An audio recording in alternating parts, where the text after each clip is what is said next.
কাম কৰিব লগা হ'লে যেতিয়াই কামৰ প্ৰয়োজন হয় তেতিয়াই কৰিব লাগে যেনেকৈ নৰিয়া পাতিৰে লাচিত বৰফুকনে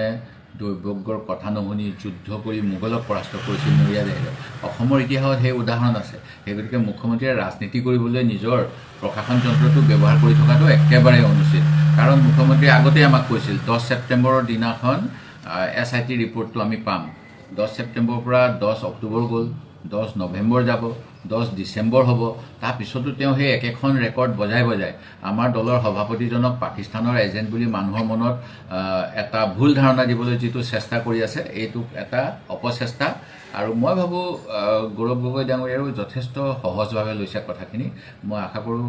তেখেতক যেহেতু মুখ্যমন্ত্ৰী এটা ডিফেমেশন কেছ দিবলৈ কৈছে গৌৰৱ গগৈ ডাঙৰীয়া সেই ডিফেমেশন কেছটো দিব আৰু হিমন্ত বিশ্ব শৰ্মা ডাঙৰীয়াই যেটো কৈছিলে হিমন্ত বিশ্বই 1000 মিছা কথা ক'ব পাৰে মুখ্যমন্ত্ৰীয়ে নকয় তেওঁ যে মুখ্যমন্ত্ৰী হিচাপে হিমন্ত বিশ্ব শৰ্মা বহি থকাৰ পিছত মুখ্যমন্ত্ৰীৰ চকীখনৰ পৰা তেওঁ 1000 বাৰ মিছা কথা কয় সেই কথাটো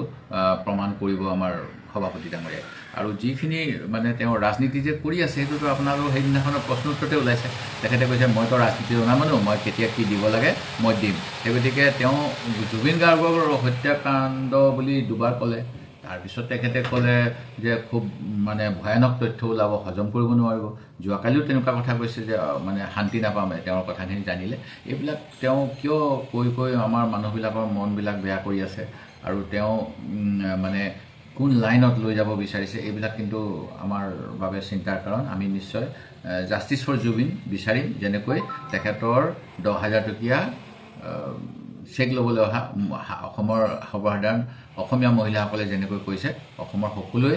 জুবিন গাৰ্গৰ হত্যাৰ কোনে কৰিলে কিয় কৰিলে হত্যাটো হ'ল নিশ্চিতভাৱে কিন্তু এই গোটেইবিলাক জনা দৰকাৰ আৰু SIT ভালকে কাম কৰক নহলে SITৰো এটা বদনাম হ'ব